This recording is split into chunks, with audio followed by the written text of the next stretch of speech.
9h30? Não, eu preciso estar dentro da sala de aula 9h50. Ah, tá. Não, então, se vocês não se importarem, o Lucinei falou que é 9h30, só que ele está no Acre, então ele tem um tempinho aí, a gente pode seguir essa ordem. Eu e o Fábio começam às 9h05, né, você vai em seguida, o Lucinei, e depois a gente vai alternando aqui. Acredito que no final dá tudo certo, né? Vou só pegar uma caneta aqui, do lado aqui.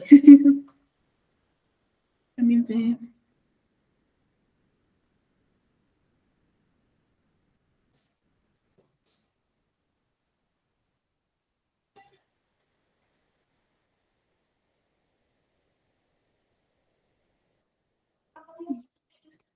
Jussara está presente?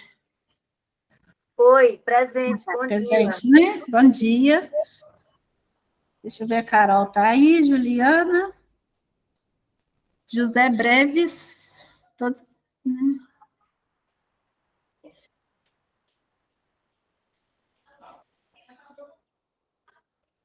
Eu acho que...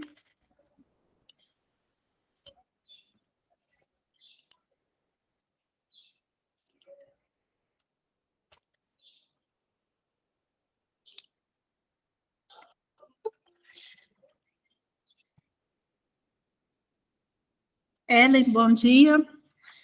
Bom, gente, então, né, bom dia para todos. A Patrícia colocou aí que o áudio está ok. É um prazer estar com vocês, iniciando aí nosso segundo dia de CIEPEX, né? Estou coordenando a sala virtual 2, se estiver errado, você me corrige, Carol, Ju. Formação docente e práticas pedagógicas na educação profissional e tecnológica, EPT. Eu sou a Luciana, né, o Fábio, meu esposo, está aqui também, e nós estaremos apresentando aí o primeiro trabalho.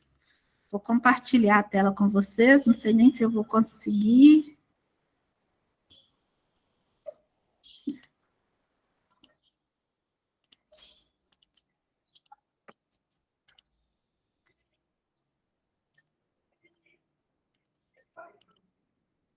Se alguém... Tá ok, Fábio? Obrigada. Bom, pessoal, bom dia, né, como apresentadora aí agora, né, eu e o Fábio vamos apresentar para vocês o artigo As competências da Base Nacional Comum Curricular na formação docente para educação profissional e tecnológica. Eu sou mestranda do Cefet, né, em educação tecnológica, e o Fábio, se você quiser se apresentar, pode falar daí que dá para ouvir, tá, gente? A gente está na mesma sala. Vocês conseguem me ouvir aí pelo microfone anunciando mesmo? Ok. Eu sou o Fábio, eu estou tentando, né, participar do processo do mestrado, eu sou um aluno especial, né, eu faço isolado.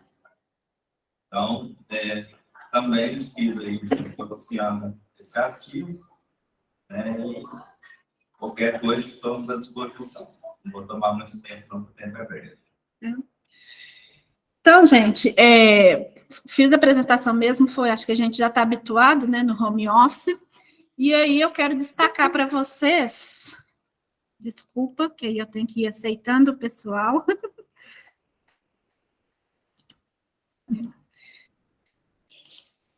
referente às competências na base comum curricular. Durante a pandemia, né, nós docentes, vivenciamos aí um turbilhão de ideias, né? Tivemos que nos atualizar, nos adaptar, né? E aí a competência do professor, ela foi revista, né? E aí as inovações tecnológicas, né? Elas mostram que qualquer qualificação profissional é urgente, né?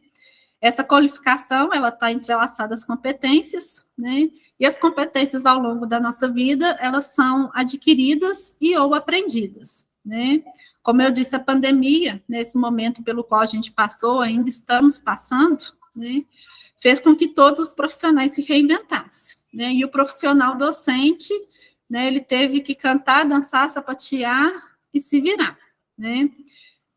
Algum desses profissionais, né, conhecidos como analfabetos digitais, né, ficaram desesperados, né? E se o docente tivesse se preparado antes, se qualificado, né, provavelmente isso teria sido mais fácil, né, ou menos traumático, né? O objetivo do nosso estudo, né, é ver se as competências da Base Nacional Comum Curricular, né, estão entrelaçadas na formação docente para a educação profissional e tecnológica, com o objetivo de analisar, né, como são estudadas as competências dentro da formação docente, né, e para a formação profissional e tecnológica. Para vocês, né, tentar explicar de uma forma mais básica, né, todo professor já deve ter ouvido aquela pergunta, né? Professor, você só dá aula? Né? E nós, professores na área de informática, a gente vira e fala assim, né? Geralmente, né? Não, eu também trabalho na empresa. Aí o aluno fala assim, então tá beleza, então você, né, serve para ser meu professor. Né? Quando a gente fala que só dá aula, geralmente a gente vê aquele olhar do aluno que ele fica decepcionado, né? Ele pergunta o quê? Né? Será que o Fábio ele vai ser meu professor de programação se ele não trabalhou como programador? Ele tem essa competência para ser meu professor de programação? Tá? Os referenciais teóricos, né, é uma pesquisa documental sobre competências, né, dentro da Base Nacional Comum Curricular é explorada essas competências, né, e aí na formação docente, a gente quer ver se isso é visto dentro da formação docente, a competência, né, da educação profissional e tecnológica. Esse profissional, ele está qualificado para ser docente? Né? Seria o inverso aí, né? Muitas das vezes, vocês sabem que o docente, ele está professor, né? Ele tem uma formação em bacharel, né? E não tem a formação pedagógica. Então, aqui no nosso caso, é um pouquinho o inverso. A metodologia da pesquisa, uma abordagem qualitativa, do tipo exploratório, né? Como eu disse anteriormente, por meio de um levantamento bibliográfico documental. Ao final da pesquisa, né, a gente quer apresentar as possíveis competências estudadas na formação docente, né, que estão dentro da base comum curricular. Tá? Finalizando aí as palavras-chave, né, Base Nacional Comum Curricular, competências, educação, né, profissional e tecnológica e formação docente. Vou até parar a apresentação aqui para ficar só uma tela, né? Deixa eu só ver se eu não esqueci nada, né? Deixei nossos contatos aí, mas se for o caso também, depois eu compartilho com vocês. Se o Fábio quiser complementar alguma coisa, pode ficar à vontade. Não, acho que essa questão das competências seria aí o ponto-chave, né? Como adquirimos as competências e será que existe, né, uma maneira melhor de se adquirir competências? Será que o curso que a gente faz, seja ele licenciatura, bacharelado ou outro, né, dá ao professor as competências necessárias para atuar dentro de sala de aula? Depende muito da disciplina, ao meu ver, né? Por exemplo, no momento leciono programação de computadores, né? E é uma disciplina que eu não vi no curso, ao qual me permite lecionar essa disciplina. Para mim já é uma coisa assim, meio estranha, né? Então, tipo assim, eu tenho essa habilidade que eu adquiri em outra área, né? Mas não é exigido isso pela instituição. Então, fica aí essa interrogação. Será que estamos acertando? Será que não é por isso que temos tanta dificuldade, por exemplo, em fazer essa adequação, por exemplo, do ensino remoto, né? Esse emergencial de pandemia, que foi muito traumático para muita gente, né? Aí mesmo por falta de equipamento, por falta de condições financeiras e várias outras questões. Então, fica essa questão. Será que nós, enquanto profissionais da área, não, né? Será que podemos fazer melhor, né? Buscar competências de forma mais adequada? Enfim, é isso. É só um ponto, né, de caso. Gente, o trabalho deles será com a professora Adélia, né? Esse trabalho, essa pesquisa, a gente está ensaiando desde o ano passado, né, Luciana e Fábio? A gente avançou um pouco nas ideias, mas ainda não muito. E acho que ontem a palestra da professora Mônica vai nos ajudar muito, né, Fábio e Elizabeth, tá vendo? Eu olho para o cérebro, não dá conta, gente. E Luciana. Mas a ideia é a gente entender que todos os dois, tanto a Luciana quanto o Fábio, eles são professores em escolas públicas, mas a graduação deles é bacharelado em informática, embora a Luciana agora tenha buscado formação na área da docência, né? E o Fábio também, né? Mas antes deles buscarem essa formação, já incomodava, né, o fato de não ter esse saber pedagógico. Então, a ideia da competência, quando é colocada assim, nesse trabalho, ela está muito mais voltada para a competência no âmbito de conhecimentos do que na competência no âmbito de habilidades e competências postas nesse contexto que a gente conflituoso da BNCC. E a ideia de que, quando o Fábio e a Luciana, bacharéis em informática, entram para dentro de uma sala de aula, não apenas o conteúdo de informática é mais importante para eles precisam dos conteúdos, dos conhecimentos, que aí eles estão dando nome por hora de competências, que a gente vai avaliar, se a gente continua nessa linha ou não, né, Lu? Quais outros saberes são necessários? Não mais apenas da informática, mas o do campo da educação. Porque a frase que a Lu usou aí, eles estão professores, né? Alguém já deve ter falado essa frase para você, né, Lu? Imagina! Eles não são professores, eles não têm a formação. Eles não têm a formação adequada. O que é a formação adequada? Em curso de licenciatura ou complementação pedagógica ou lato sensu em docência.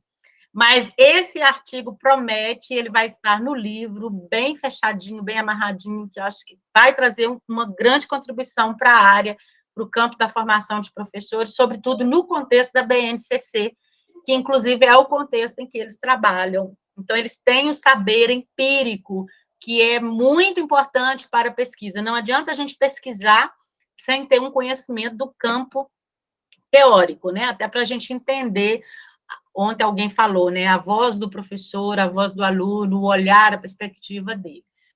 Acabou nosso tempo. Só para fechar, o lugar de fala também, né, Adélia? Porque a gente vivenciou, nós tivemos uma vivência de uma colega que era pedagoga e tinha o técnico em informática. Então, quando ela foi para a sala de aula na área de informática, também deu esse inverso, né? Então, a gente pode explorar isso também no artigo. Obrigada. Vou passar, então, para a segunda colega, né? A Cássia. Que não é Cleide, gente. Pessoal, eu só peço desculpa que o meu som do computador, ele resolveu não funcionar, então eu vou falar pelo telefone, mas eu vou ficar com a câmera do computador aberta, tá? E vou me apresentar, claro. Posso começar, Lu? Então, bom dia, pessoal. Eu sou Cássia Kerr, estou mestrando com a doutora, né, professora doutora Sabina Maura, no programa, né, de pós-graduação em Educação Tecnológica do Cefet, e venho contribuir aqui um pouquinho, né, a respeito do meu trabalho, da proposta de estudo a ser desenvolvida. A proposta é Educação pelo Trabalho, baseada em Celestin Freinet. E para a gente começar essa conversa, essa proposta de estudo, a gente tem que considerar que as produções de Celestin Freinet, pedagogo, francês, anarquista, de princípios marxistas, se deram dentro de um período de guerras mundiais que modelaram o contexto político da época. E, por sua vez, influenciaram na proposta pedagógica do autor. Já deixo aqui claro de antemão que eu não pretendo fazer todo o levantamento histórico, do contexto da época, que é um contexto muito complexo, mas que será feito todo o levantamento histórico pertinente ao desenvolvimento da proposta. E, sendo assim, a gente também tem que considerar que a educação, por si só, permeia caminhos através das relações pessoais, sociais, culturais, que são inerentes à condição humana. E, ao longo do tempo, essas relações se remodelam também através dos mais diversos contextos. E, nesse contexto do século XX, aparece esse movimento da nova escola, que vem de embate ao conservadorismo presente no século XX. E o pedagogo Celestin Freinet foi um dos percussores desse movimento. Então, através das diversas obras do autor, um texto se faz mais que atual, que é esse texto a qual eu pretendo trabalhar, com o que eu estou trabalhando. E para entender também esse movimento da nova escola, se faz necessário compreender os pilares que sustentam a proposição do autor, né? Onde, para o autor, o ator principal da pedagogia desenvolvida é a criança, que necessita saber, conhecer, questionar o mundo ao seu redor, abrindo assim caminhos para uma atmosfera de trabalho. E a criança é um indivíduo único, com suas adversidades, então ela faz parte desse processo de construção do aprendizado. E eu trago aqui uma citação de Freinet que eu achei pertinente para a gente continuar essa conversa aqui. Freinet fala assim: a educação pelo trabalho é mais que uma educação comum pelo trabalho manual, mais do que uma pré-aprendizagem prematura, baseada na tradição, mas prudentemente impregnada pela ciência e pela mecânica contemporâneas. Ela é o ponto de partida de uma cultura cujo centro será o trabalho. E Freinet também aponta, baseado nisso aí, a necessidade da escola pública, por ele considerada a escola do povo, que deveria atender às demandas, né, da sociedade. E trazer essa aprendizagem de uma forma mais humanizada, onde as relações entre alunos e professores não seriam apenas um patamar hierárquico, mas que, dado o bom senso, seria uma relação de colaboração e trocas. E essa relação protagonizaria a harmonia entre aluno e professor, propiciando o aprendizado através das trocas de informações que fossem condizentes com a realidade da criança. Então, a maneira com a qual Freinet concebe a educação nos remete a uma construção da concepção digna do indivíduo e suas particularidades, respeitando as crianças como elas são e não deixando de ser uma ação educativa, que se sustenta pelos princípios de cooperação, comunicação, expressão livre, tratamento experimental e da educação pelo trabalho. Freinet também reintegra a necessidade da remodelação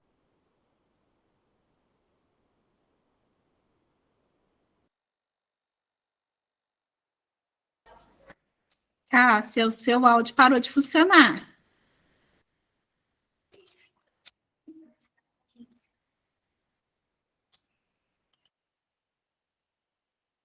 Pelo que eu estou vendo, ela nem está ouvindo a gente. Cássia? Acho que não. Cássia. O seu áudio, ele parou. A gente só está conseguindo te ver. Não está ouvindo?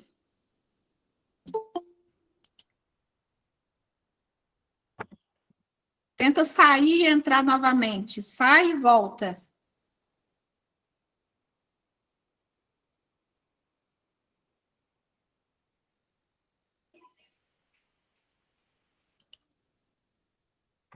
A gente vai sinalizando, tá, gente?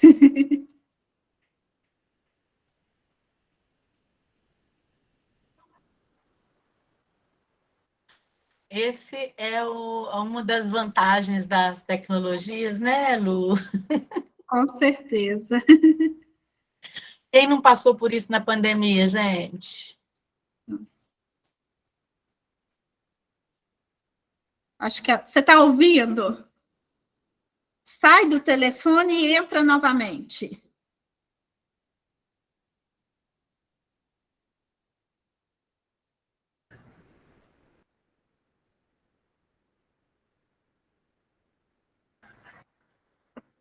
Licença, Elizabeth, é que o dela também, o ícone do áudio, está desativado. Aí também ela pode clicar para ativar. Ó.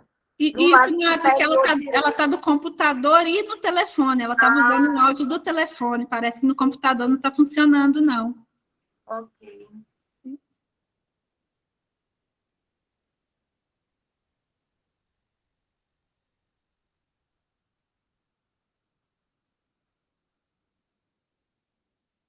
Não quer dar? Tá. A Cássia está sugerindo aqui, tranquilo, Cássia, acontece, a gente está no finalzinho, né? Você estava complementando. Vou pedir o Lucinei, então, para iniciar, e no final, né, se a Cássia tiver conseguido restabelecer, a gente finaliza a da Cássia depois do Lucinei, ok? Com você. Bom dia a todos, bom dia. Eu sou Lucinei, conhecido como Ney. Eu sou sociólogo, sou professor do EBTT, do Colégio de Aplicação da Universidade Federal do Acre, e o trabalho que eu enviei para o Congresso, ele é um pouco do que nós estamos construindo no meu produto educacional de mestrado, junto com a professora Renata Abreu, no Instituto Federal do Acre. Eu sou aluno mestrando do mestrado do ProfEPT, né, da mestrado em rede dos institutos federais, e nós estamos fazendo uma discussão sobre as retiradas das disciplinas a partir da BNCC. Né?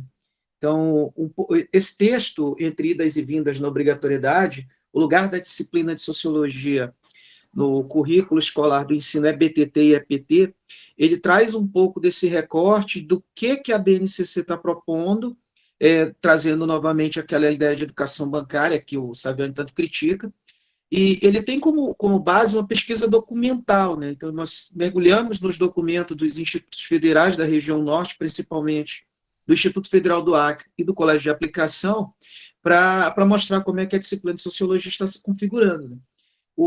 Nós estamos levantando o material e a gente tem descoberto coisas maravilhosas, principalmente a partir de publicações do professor Cristiano Budatti, lá da Universidade Federal de Alagoas, que mostra que a sociologia ela é uma disciplina que ela está presente no currículo escolar desde os finais dos anos 80, e ela só foi vista como uma disciplina obrigatória nos anos 90, já no governo de Fernando Henrique Cardoso, e com uma canetada no governo Michel Temer, ela passa a ser vista apenas como uma disciplina não mais obrigatória, mas uma disciplina que tem que estar apenas como um componente curricular.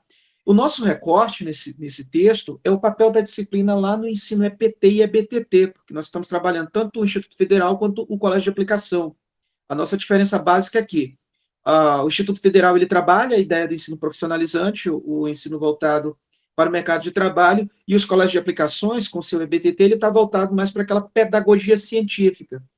A gente conseguiu trazer uns dados bem interessantes nesse primeiro momento, que, assim como as demais disciplinas que compõem essa grade curricular, a sociologia ela é importante porque ela traz a leitura no ensino profissionalizante daquele entendimento do aluno quanto seu papel ali no meio social. Não apenas aquela ideia do apertador de parafuso, não mais aquela ideia de apenas uma mão de obra, mas em que ele possa ali entender todo aquele contexto social a que ele está inserido, bem na leitura da dialética marxista lá do socialismo científico, onde eu deva entender o local que eu estou inserido para, a partir daí, pensar e se envolver.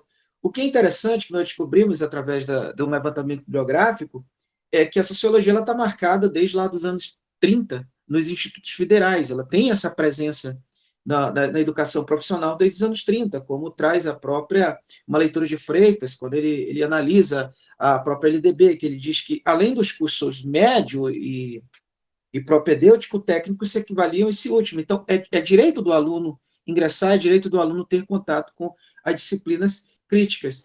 Um ponto interessante que nós observamos é que essa educação profissional no Brasil, que é desenvolvida a partir da reforma Capanema, de 42, ela traz uma exclusão da disciplina. Então, você tem uma disciplina que vem, em 42 ela é excluída, né, após essa reforma Capanema, e ela volta no ensino profissionalizante, como apresenta a professora Fernanda Feijó, apenas nos anos 70. Então, nós temos um contexto histórico da disciplina de sociologia como uma disciplina marginal, é uma disciplina que traz aquela ideia de que o aluno ele possa pensar criticamente o sistema que está inserido, ele possa questionar aquele modelo de educação bancária, que é crítica do professor Saviani, e que ele possa compreender. Então, a Fernanda Feijó, ela diz que a disciplina de sociologia ela é marginalizada principalmente por caráter ideológico. Se nós pegarmos a nossa história recente do Brasil, o período que antecede a ditadura militar, como dizem algumas correntes ideológicas, ou a Revolução de 64, como dizem outras correntes ideológicas, você tem ali uma disciplina de baixo status, uma disciplina marginalizada, e a sua retirada, ela fortalece aquele discurso de combate às ideias comunistas, como é apresentado no texto da professora Fernanda Feijó, quando ela analisa esse contexto da presença da disciplina de sociologia nos currículos escolares. Então, esse intuito de concretizar a reforma Capanema, né, do formato das instituições de ensino, que é proposto lá pelo Francisco Campos, ela faz com que a educação profissional ela seja direcionada para a formação de mão de obra, que é o caso dos Cefetes, que lá nos anos de 2008, já no governo Lula, se tornaram os institutos federais.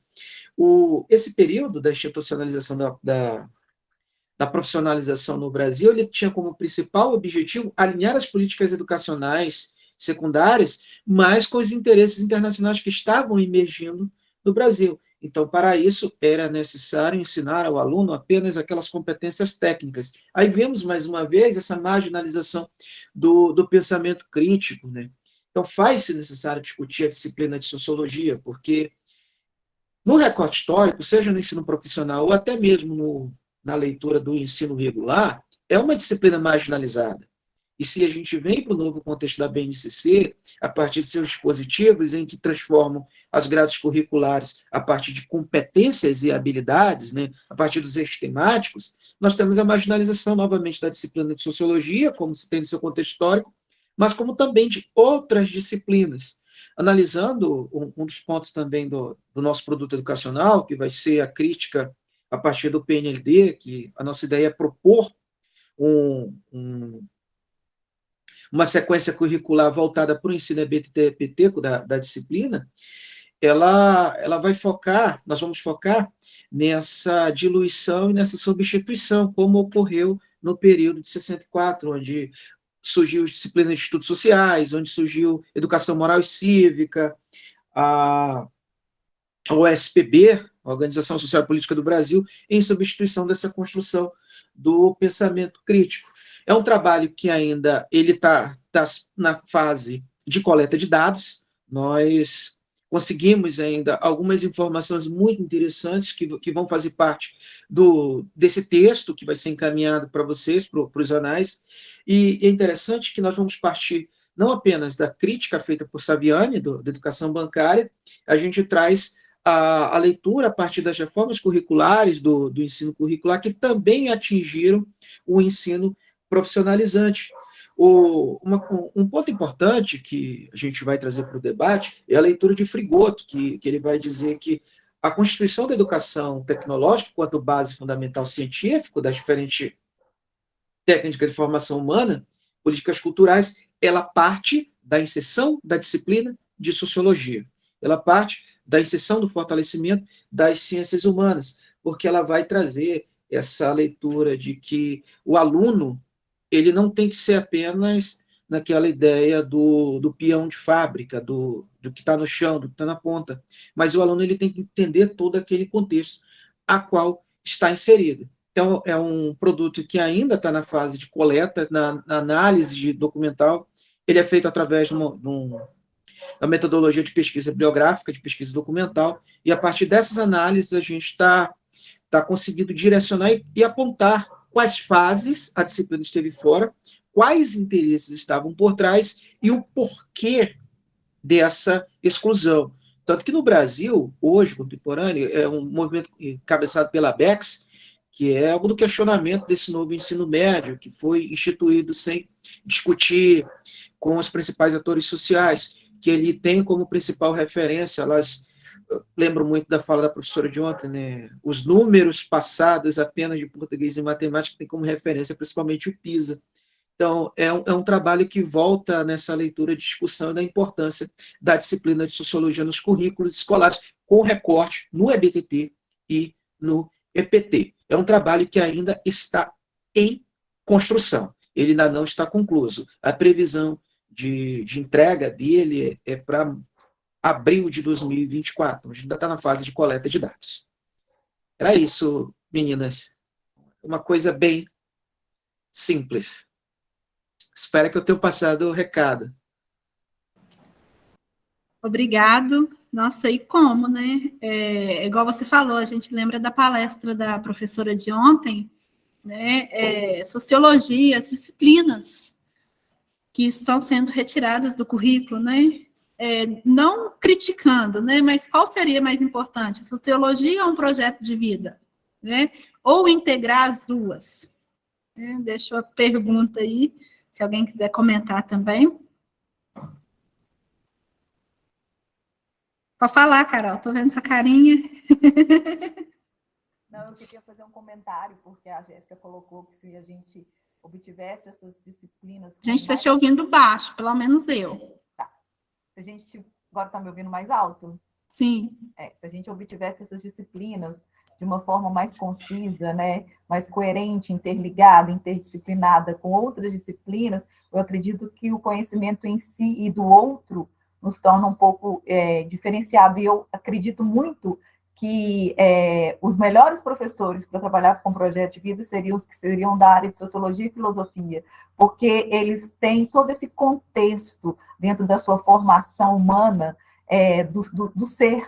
Então, a filosofia e a sociologia hoje, ela encabeça, e foi através dela que a educação começou, através dos filósofos, né? Então, a gente não pode tirar o mérito de quem começou o pensamento educacional no mundo, que são os grandes filósofos da era moderna, que pensavam no aluno, no ser aluno, no ser o ser transformador. Então, Lucinei, é importantíssimo esse levantamento que vocês estão agregando para dentro de um currículo, porque as competências são as que mais precisam ser pensadas, que dentro da área da filosofia e da sociologia, que, no meu ver, são uma das disciplinas que tem que ser interdisciplinada com todas as outras, porque elas fazem parte de matemática, geografia, história, e as pessoas não entendem que a matemática ela foi feita por grandes filósofos e matemáticos, que praticamente eram as duas, eles tinham todos os pensamentos. Então, as pessoas elas tentam desmembrar a filosofia e a sociologia, achando que elas não fazem parte desse contexto. Era minha fala. É muito comum, Carol, é bem interessante a observação, é o senso comum que se repete, que filosofia e sociologia são as mesmas coisas. Eu, como professor de sociologia de um colégio de aplicação, eu enfrento muito isso quando nós temos concurso para substituto, que falam, o professor de filosofia ele tem que assumir as turmas de sociologia porque é a mesma coisa. E eu vou sempre para o embate. Se nós temos um departamento de ciências sociais na Universidade Federal do Acre, a qual também sou ligado, um departamento de filosofia, para que eu vou fazer ali assumir outra função? Para que eu vou fazer um de função se eu tenho que defender essa multiplicidade de ciências? E aqui no Acre, eu sou um defensor ferrenho da presença da disciplina no currículo escolar. E aconteceu um fato interessante, compartilhar com vocês, eu sei que meu tempo já estourou. Eu fui convidado para compor a banca que ia escrever o currículo do estado do Acre. Quando eu comecei a mostrar que eles estavam em um caminho diferente daquilo de que eu entendo como BNCC, eu fui convidado a me retirar. As portas da Secretaria de Estado da Educação todas fecharam para o Colégio de Aplicação, para a Universidade Federal do Acre.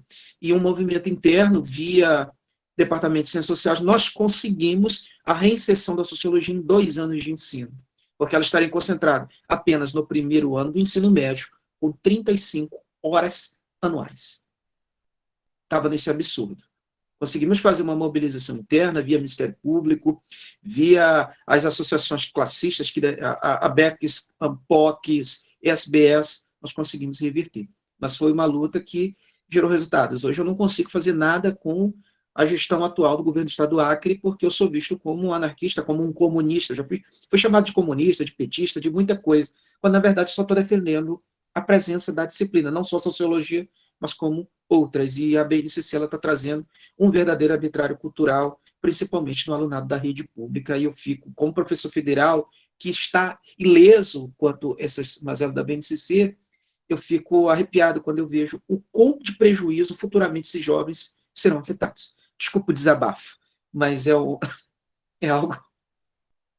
Mas sua fala é pertinente. Desculpa, Lu, só refazer um pouco da sua fala. Eu sou supervisora da Rede Estadual de Educação aqui em Minas, e a minha fala, sempre com meus professores de filosofia e sociologia, eram essa: vocês têm total competência para aplicar essa disciplina.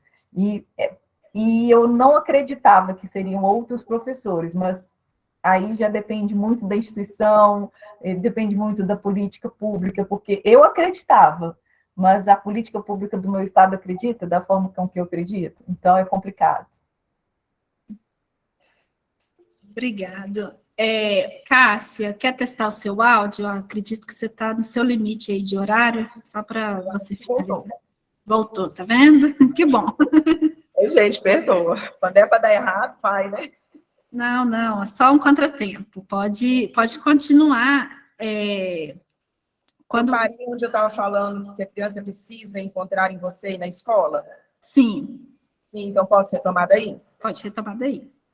Aí eu comecei falando, né, da vivência e convivência no ambiente escolar e trouxe de novo aqui uma argumentação de Freire, onde ele deixa claro que a criança, né, precisa sentir que encontrou em você e na escola a ressonância de falar com alguém que as escute, de escrever alguém que as leia ou as compreenda, de produzir alguma coisa de útil e belo, que é a expressão de tudo que elas trazem nela, de generoso e de superior. Né? Então, o trabalho, segundo Freire, é o que orienta a prática escolar, e o objetivo final da educação seria formar cidadãos para o trabalho livre e criativo, capaz de dominar e transformar o meio e emancipar quem o exerce. Então, um dos deveres do professor, segundo o autor, é criar uma atmosfera laboriosa na escola, de modo a estimular as crianças a fazer experiências, procurar respostas para suas necessidades e inquietações, ajudando e sendo ajudadas por seus colegas, e buscando no professor alguém que organize o trabalho. E outra função primordial do professor seria colaborar ao máximo para o êxito de todos os alunos, porque, diferentemente da maioria dos pedagogos modernos, o educador francês não via o valor didático do erro. Ele acreditava que o fracasso desequilibra e desmotiva o aluno, e por isso o professor deve ajudá-lo a superar o erro. Então, ao lado da pedagogia do bom senso, da pedagogia do trabalho, do êxito, né, vem a proposta de uma aprendizagem que resulte na relação dialética entre o pensamento, ou prática, e teoria. Então, o professor se pauta por uma atitude orientada tanto pela psicologia quanto pela pedagogia. Assim, o histórico pessoal do aluno interage com os conhecimentos novos e essa relação constrói o seu futuro. Então, o texto abordado pelo autor traz a perspectiva dos 4 eixos que ele se pauta, que é cooperação, comunicação, afetividade e documentação, e com base nas análises e percepções do autor sobre os processos educacionais, tendo em vista a importância do trabalho como forma de aprendizado, que promove o aluno a agente no processo de construção do conhecimento, e tendo este aluno como centro de toda atividade escolar, talvez se faça necessário entender e compreender essas contribuições de Freire para o aprendizado pautado nas experiências de vida do aluno. E experiências essas, né, que propiciam o desenvolvimento do pensamento lógico e inteligente, nos quais, pelo trabalho, o aluno possa se expressar e realizar, considerando as relações do trabalho nas relações de aprendizagem. Então, o estudo, né, acredito que se faz pertinente, uma vez que a proposta pedagógica de Celestino, ela é significativa e relevante na atualidade, e é um autor de conceito na área da pedagogia, onde, para ele, a democracia do amanhã é preparada na democracia da escola, e para tal tem-se caminhos a serem trilhados. Então, tendo em vistas as constantes remodelações dos sistemas educacionais, se faz pertinente ampliar e propagar essas contribuições de Freire à educação. E suas concepções nunca foram atuais quanto as que são necessárias nesse processo de remodelação educacional, visando trazer a criança ao papel de protagonista. Então, o intuito dessa pesquisa é contribuir com a elucidação do pensamento do autor, desenvolvê-lo aqui no mestrado de Educação Tecnológica pelo Cefet Minas Gerais, de maneira que possa contribuir e continuar fomentando os processos de remodelação educacional, agregando, assim, de maneira expressiva, na melhora do processo educacional, bem como também aprimorar os meus conhecimentos na área, e quem sabe eu conseguir realmente colocar em prática a parte que sair produtiva de todo esse processo. Então, pretende-se propagar as concepções de Celestano a respeito da educação pelo trabalho, considerando as particularidades do processo do aprendizado sob a perspectiva de respeitar a individualidade da criança, bem como investigar a produção teórica do pedagogo, explicitando o papel educativo do trabalho, considerando a proposta de educação popular, e não deixando de lado, claro, a intenção de apresentar os conceitos de educação e trabalho, explicitar os princípios da educação colaborativa e significar o caráter formativo do trabalho, segundo o autor. Então, essa investigação, essa proposta de estudo, ela priorizará o procedimento leitura, fechamento, orientação, relatório, para formar um corpo de conteúdos e forneça uma compreensão crítica e sistematização dos argumentos apresentados pelos referenciais teóricos do autor.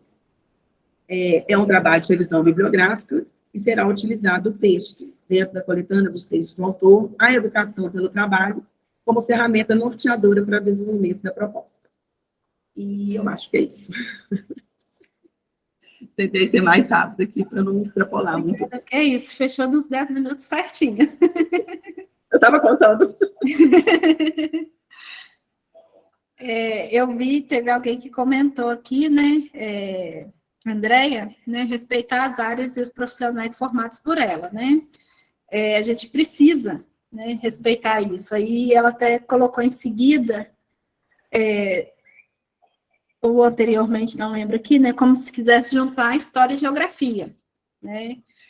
A Carol falou a vivência, né, que ela tem no Estado, e um pouco, né, do que eu vejo com os meus colegas, né, essa municipalização das escolas, né?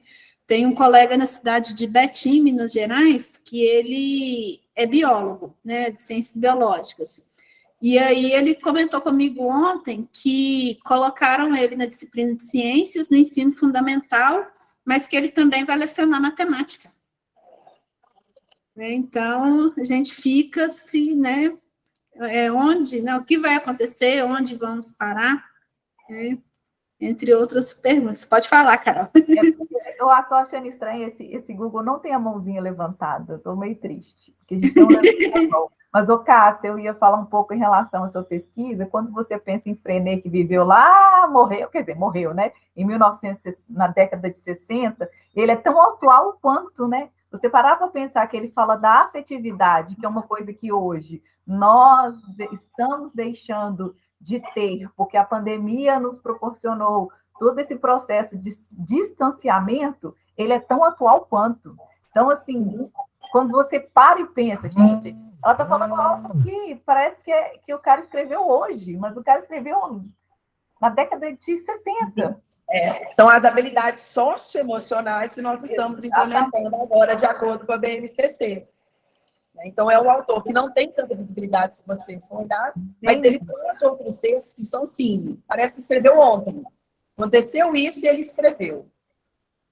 A sensação dos seus relatos são que parecem que são tão atuais quanto. Quando você falou em Freinet, eu falei, gente, mas você falar nessa pedagogia significativa que ele trata, você para e pensa, pronto, você acredita que foi ontem que Freinet escreveu isso? Não. Então, assim, é uma contribuição importante esse pensamento das relações dentro da sua proposta. Se me permite, eu consigo trazer uma citação para você que é assim, super atual. Eu estou com ela aqui em mãos, está tempo? Sim. Olha só o que ele falou. O trabalho é um todo. Nele pode haver tanto bom senso, inteligência, especulação útil e filosófica no cérebro do homem, que constrói um muro, quanto de um cientista que pesquisa em seu laboratório. Só que cada um exerce suas funções segundo suas tendências e suas possibilidades. E, num estado bem organizado, todas elas teriam eminente no mesmo. Fechou, Casou. né? Perdeu até a fala, né, Carol? Porque casou com a fala do Lucinei, que permite a importância de qualquer disciplina, da fala da Lorena, que foi no chat, ela falou que nós temos que ela que fala? André ou Lorena?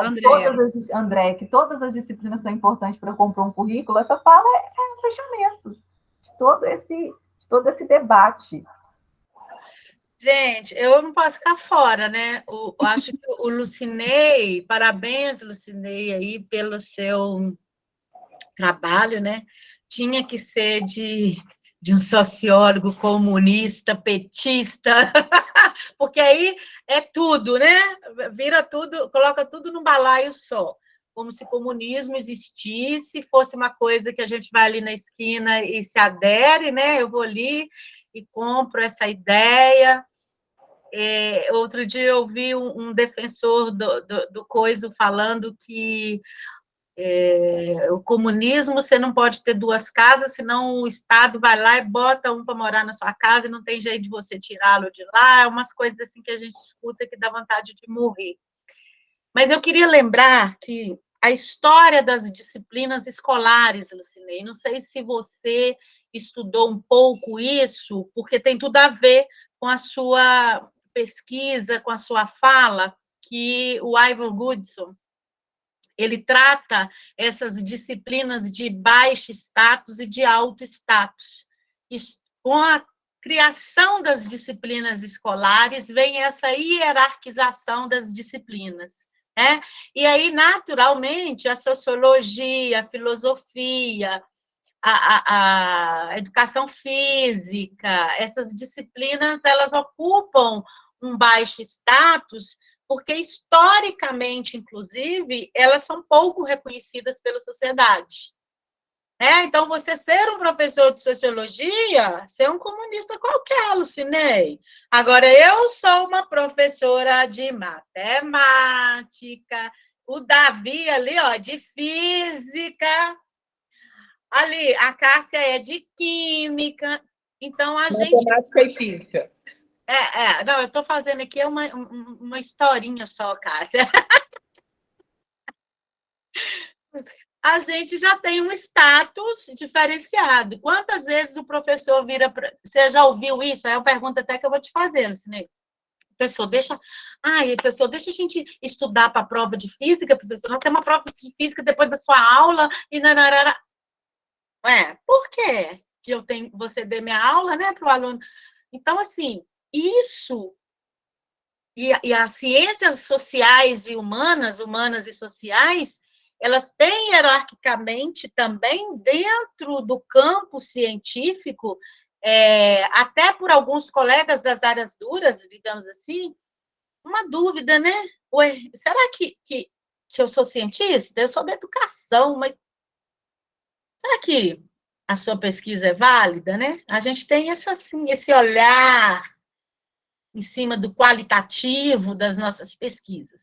Então, gente, a discussão que o Lucinei traz, ela é muito séria, porque é uma discussão que tem, como diz a Mônica ontem, se você descobrir como é que faz salsicha e política, você fica assustado, porque existe uma intenção política, ideológica por trás desses itinerários que a gente precisa de usar lupa e muita filosofia, sociologia, história para a gente entender as entrelinhas, né? Não é à toa que eu vou diminuir 50% a carga horária da sociologia e da filosofia, que geralmente são disciplinas questionadoras, né?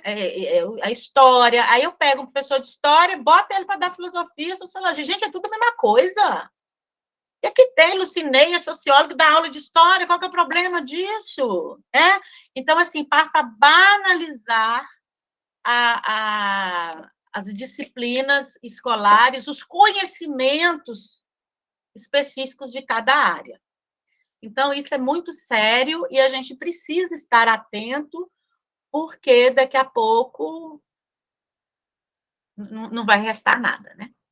Então, parabéns, Lucinei, aos colegas, a Cássia, que apresentou, aos colegas que fizeram questões, né, e que proporciona esse debate, porque eu vou te contar, viu? Às vezes eu acho que eu sou esperta e eu sou ingênua diante desses lobos com pele de cordeiros. Bem? E só para ilustrar, Lucinei, eu também fui participar de um evento nesses PNLD da vida, aí, conversando com algumas pessoas, mas para eu entrar para participar, eles me pediram para eu tirar do meu lápis que eu estudava gênero, diversidade, não sei. Bye, bye, né? É difícil. Então, vamos lá. Agora, Carol, você e Maria Adélia pode dar continuidade. A lista de presença, o link está disponível aí no chat também, o pessoal pode ir preenchendo, tá bom? Gente, bom dia. Sou a Carol, Carolina Xavier, Próton Xavier. Sou mestranda do Cefet Minas Gerais, sou orientada pela professora Maria Adélia. E, né, nesse momento eu vou apresentar um pouquinho do meu artigo, que será uma das competências que vão estar dentro da minha dissertação. Então, a gente vai falar um pouquinho sobre o que eu penso em relação ao que eu levantei dentro desse processo. Eu ia fazer uma apresentação, mas eu não estou me sentindo segura para colocá-la, porque tem hora que eu gosto de fazer coisas bem mirabolantes, e dessa vez não estar mirabolante, mas vai ser um pouquinho simples, então, está tranquilo. Então, o título do meu artigo é A Neurociência Cognitiva nos Cursos de Licenciatura em Computação dos Institutos Federais Brasileiros. É uma pesquisa de levantamento bibliográfico, né? Eu vou fazer uma análise dos PPCs, que é o Projeto Político Pedagógico, e das matrizes curriculares do cursos de computação dentro dos institutos federais brasileiros. Por que a ciência, por que a computação e por que a neurociência cognitiva, né? Dentro dos 38 institutos federais que foram levantados, né, que tem o curso de computação, apenas 12 possuem o curso de computação e licenciatura em computação. Nós temos os bacharéis em ciências da computação e temos o curso de licenciatura. Bacharéis não dá direito a se tornar um formador, né, de professor, apenas a aplicabilidade das ciências da computação. E a licenciatura, como nós todos estamos aqui debatendo sobre isso, nos retrata a formação de professores. Então, quando eu pensei em trabalhar a computação e a licenciatura nos cursos dos institutos federais, pensei na seguinte proposta.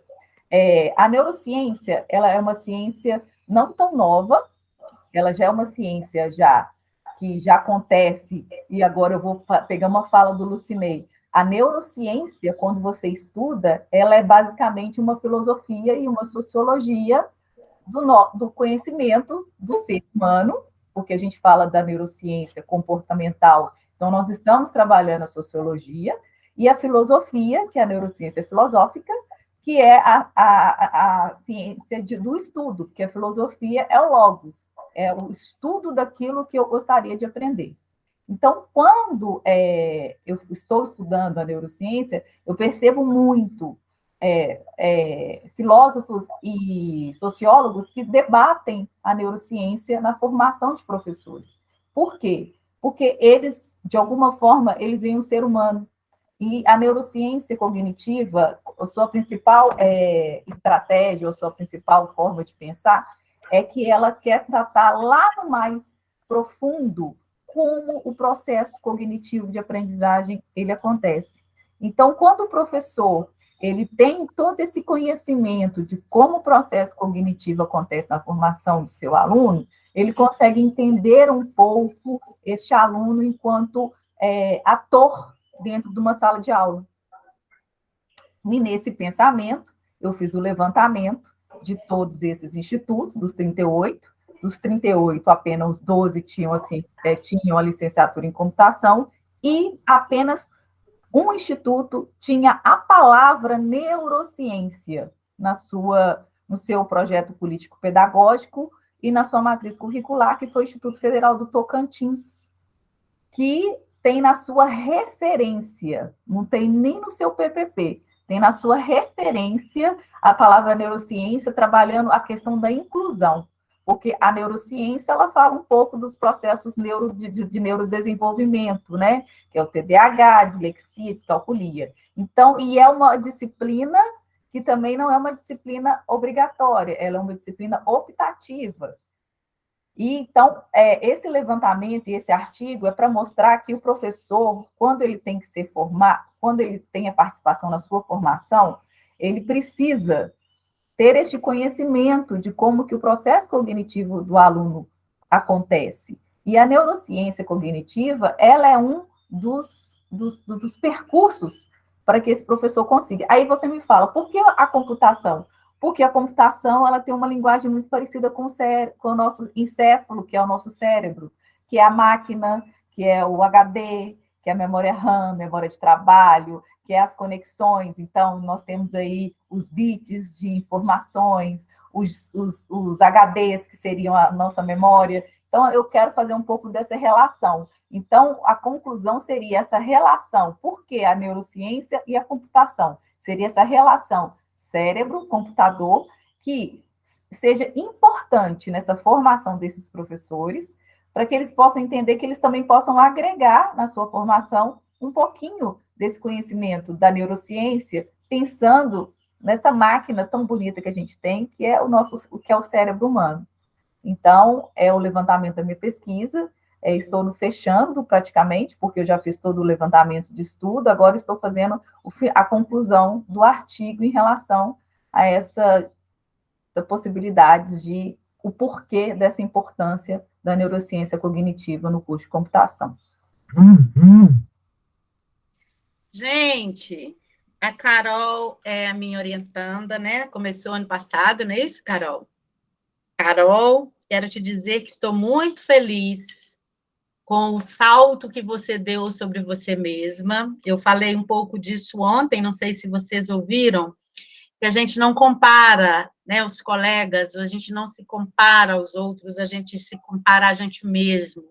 Então, Carol, você, em relação a Carol, já deu um salto, uma guinada maravilhosa, que eu tenho certeza que os seus colegas que te ouviram antes e que te ouviram hoje perceberam. Só foi reprovada, gente, porque ela iniciou falando, vou apresentar para vocês agora o que eu acho. Ela não acha nada. Ela não tem competência para achar nada. Já falei isso para eles, que essa palavra acho... Verdade, eu não acho tem que ser nada. deletada. Michele, isso é mania de Michele. Mas, no mais, ela apresentou achados, né? Achados de pesquisa. É uma pesquisa que está amadurecendo, que foi mudando durante a escrita do projeto, né, Carol? Então, assim, eu nem vou acrescentar nada, só vou te deixar de recuperação por causa do eu acho, não vou ser tão cruel para reprovar, porque você foi muito, muito, muito, brilhou muito em relação ao início da sua pesquisa. Parabéns, e eu quero dizer para vocês que estão aí que eu não treino com eles antes da apresentação, justamente, eu não vejo o que eles vão falar, eu vejo o resumo só, e falo muito pouco, porque eu preciso saber como eles estão, e esse momento é para isso, gente, esse momento, ele é para o aprendizado, tá? Então, parabéns, Carol, você foi aprovada com ressalvas por causa do acho. Nunca mais você vai esquecer esse acho. O Lucinei está rindo porque ele concorda comigo. Fala sério, Lucinei. Na orelha aqui, eu falei PPC, Projeto Político Pedagógico, é PPC, Projeto Político do Curso. Desculpem, gente, eu tenho uma amiga... Davi, você concorda comigo, Davi, que esse povo não tem que achar nada na pesquisa?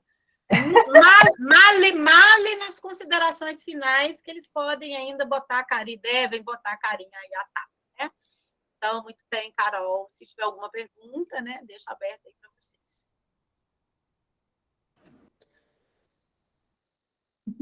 Ok, dá continuidade. Então, Carol, quando você falou lá da neurociência e inteligência artificial, eu fico maravilhada, né, com essa área aí, sou suspeita para falar.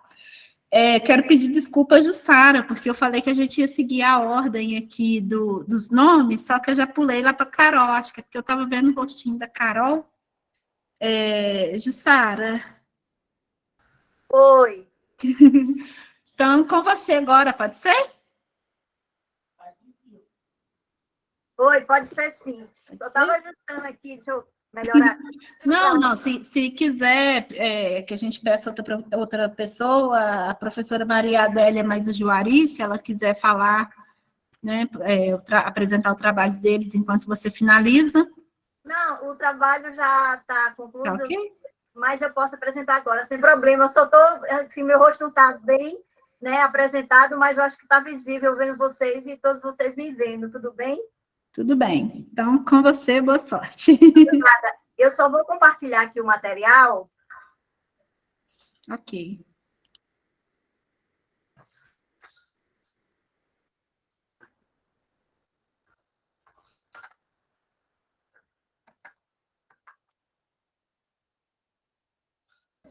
Enquanto você está compartilhando, pedir desculpa, eu estou editando o formulário aqui, tá, gente? Que ele está pedindo obrigatoriedade na parte de quem apresentou, aí daqui a pouquinho eu posto o link novamente. Elizabeth, aqui assim, quando eu compartilho, eu não vejo mais vocês, que eu só estou com a tela. Já está disponível, por favor? Está disponível a sua tela com seu nome, isso mesmo? Isso. Então, boa sorte. Obrigada, pessoal. Bom dia. Antes de qualquer coisa, eu quero, assim, agradecer a oportunidade.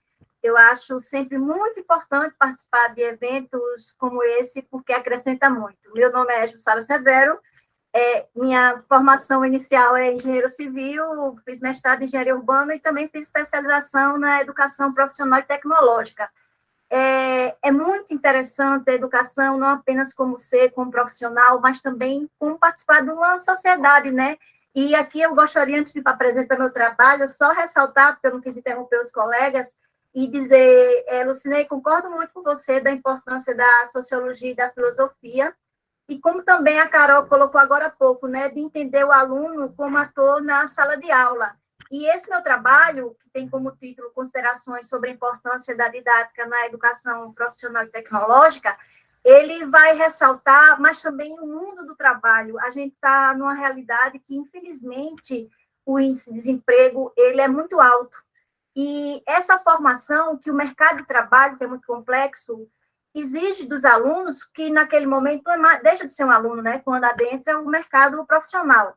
Mas estamos falando de educação profissional e tecnológica, que está presente na Lei de Diretrizes e Bases da Educação Nacional, né, na LDB, que muitas vezes, assim, quando você fala com as empresas, não, isso não é tão importante.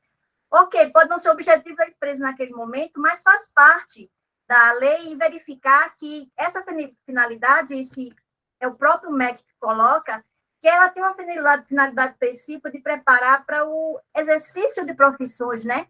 De contribuir que esse cidadão ele possa se inserir e atuar nesse mundo do trabalho, que, como eu disse anteriormente, ele é muito complexo, muito dinâmico e, às vezes, até muito perverso. Eu trago aqui o artigo e também o parágrafo da nota 394 de 96, né, que ele diz que essa educação profissional e tecnológica, nesse cumprimento dos objetivos dessa educação nacional, ele vai se integrar aos diferentes níveis e modalidades de educação e as dimensões do trabalho, da ciência e da tecnologia. Então, esses cursos, eles são organizados por eixos tecnológicos, e vai possibilitar essa construção de diferentes itinerários formativos. Então, cada eixo tecnológico vão ter as suas particularidades, as suas especificidades de preparar esse aluno, também observando condições locais, em relação a onde o aluno está inserido, integrado. Em relação a essas normas, né, também desse respectivo sistema e nível de ensino, eu trago para aqui a lei, né, isso está tanto no título, quanto também em relação ao capítulo 3, que trata especificamente da educação profissional e tecnológica. Nesse sentido, para complementar essa ideia do eixo tecnológico, apresenta aqui a própria tela, que está ligada ao MEC em relação ao catálogo nacional, em relação aos cursos, que traz essa gama de eixos, né? Ambiente de saúde, controle de processos industriais, desenvolvimento educacional e social, gestão e negócios, informação e comunicação, infraestrutura, militar, produção alimentícia, produção cultural e design, produção industrial, recursos naturais e segurança. A partir do momento que o usuário clica em cada ícone desse, vai apresentar várias opções de cursos. Alguns desses cursos, dependendo do local do país, têm nomenclatura diferente, mas as atribuições do profissional, o que o mercado busca, isso vai tendo atualizações, enfim. É essa carga horária que é apresentada, que o aluno deve aprender e o professor passar nesse conjunto aluno, professor e também instituição onde o curso é ministrado. E assim, só que o trabalho, ele traz lá o que é didática, né? E aqui o que é didática, e aí eu pego a professora Adélia que diz, não sou eu que acho, eu vou trazer aqui alguns autores que contribuíram, apenas alguns, né? E são muitos em relação ao que é didática. O candidato nesse trabalho de 88, ele observa que o objeto de estudo da didática é esse processo de ensino-aprendizagem. Então, toda a proposta vai estar ali, de forma implícita ou explícita, nessa concepção desse processo. Já no trabalho do Libânio, de 98, ele apresenta como a didática uma disciplina pedagógica, né? E esse objeto de ensino é com mediação dessa relação ativa dos alunos com esse saber sistemático. E aí preocupa-se com os processos de ensino e aprendizagem em sua relação com as finalidades educacionais. E o Pimenta, em 2008, já coloca que, sendo a área da pedagogia, a didática tem o seu ensino, seu objeto de investigação. Então, o ensino é uma prática social complexa. Considerá-lo como uma prática educacional em situações historicamente situadas significa examiná-los nos contextos sociais nos quais se efetiva. Essa parte negrito, eu coloquei para ressaltar no sentido da educação profissional e tecnológica, desse processo de ensino-aprendizagem, de se preocupar essa relação com a finalidade educacional e que o ensino é uma prática social complexa. Vocês podem observar aí que são muitos os autores, né, que apresentam, mas eu peguei uma relação apenas de 10 anos em relação a essas publicações entre esses autores. Mas o conceito de didática não vem apenas do início desse século ou do século passado, né? A Grécia já empregava o termo didatique, mas aqui me perdoe que eu não falo francês, né? Que foi definido como arte ou técnica de ensino. E o João Amos Comênios, né, na sua obra Didática Magna, no Tratado da Arte Universal de Ensinar Tudo a Todos, que foi escrito em 1627, 1657, onde ele começou a definir a didática. Nesse sentido, essa explanação para apresentar que a didática ela vai englobar o professor, essas estratégias metodológicas, esse contexto de aprendizagem, essa disciplina, né, o materiais ou conteúdo, e o aluno, que é um ator nesse processo. Mas, voltando à situação da organização da educação profissional, dentro daquilo como eu tinha iniciado, em relação ao ambiente de trabalho, né, esse ambiente laboral. Há algo dentro da organização da educação profissional que chama-se arcos ocupacionais. Esses arcos ocupacionais é um grupo de formações associadas entre si pela atividade fim de seu conjunto. E, em geral, é o mesmo ambiente de trabalho, né? Vai representar, assim, um conjunto de atividades, ocupações, profissões, que vão se complementar em direção à elaboração de um mesmo produto e serviço. Vocês viram que em slides anteriores eu coloquei lá, apresentei os eixos tecnológicos, e um dos eixos tecnológicos é o turismo, hospitalidade e lazer. E no Brasil, nos últimos anos, um curso chamado de Formação Inicial e Continuada, que está previsto na LDB, e dentre esses cursos existe o auxiliar de cozinha, porque independente da nossa profissão, em algum momento nós iremos nos alimentar. Existe a importância desse profissional no processo. Para conosco, né, às vezes de forma direta, se nós atuamos, ou de forma indireta, em relação aos resultados. Esse auxiliar, ele vai desenvolver diversas ações em relação à aprendizagem, né? Ele vai auxiliar o cozinheiro no preparo de alimentos e organização da cozinha, vai realizar essa higienização em relação aos materiais, frutas, verduras, vai realizar preparações, vai zelar pela higiene e limpeza, e observar normas sanitárias e de saúde e segurança no trabalho. Então, são muitos saberes que o aluno precisa aprender e que muitas vezes é cobrado no processo, quando no processo seletivo para ele ingressar nesse mercado de trabalho. Isso é um curso que é uma carga horária mínima de 200 horas, e esse aluno, né, a escolaridade mínima, de acordo com esse guia de cursos FIC, precisa do ensino fundamental completo, mas o número de pessoas, isso ao longo do Brasil, muitos editais nas unidades da federação, no estado e no Distrito Federal, como também na Secretaria de Educação, ofertando esse curso pela busca desses profissionais no mercado de trabalho. Nesse sentido, eu gostaria de complementar aqui, em relação aos arcos ocupacionais, como eu tinha apresentado anteriormente. Então, dentro das atividades que viabilizam o funcionamento de um hotel, nós temos o auxiliar de cozinha, além desses outros profissionais que também são necessários, existem cursos específicos. Eu acho que, nesse contexto de preparar o aluno, para também, aí entra também a importância de discutir, de verificar, de analisar seu papel como profissional, mas também o papel que ele vai desempenhar, não apenas no exercício da função, mas também de proteção em relação, porque se o auxiliar de cozinha, ele corta o dedo, ele passa por um processo, ele não pode mais continuar a trabalhar. E aí, para ele entender essa dinâmica de saber que não é apenas porque vai contaminar a comida ali, a presença do sangue, mas por uma segurança dele. Então, esses saberes que vão sendo alinhados, vão sendo repassados, vai formar um cidadão melhor para ele, para a família e também para a sociedade. Então, essas ações didáticas, né, elas, para poder, nesse processo de aprendizagem do aluno, eles vão contemplar 3 grandes etapas, desde o planejamento, e aí inclui a seleção dos objetivos educacionais e dos saberes, técnicas, conceitos, contextos, a aprendizagem, essa reflexão inicial sobre aqueles a quem queremos ensinar, entra numa mediação, que é quando a interação entre o estudante e o docente, e essas estratégias que serão implementadas, a forma de comunicação, essa orientação ao estudante e todo o acompanhamento no percurso.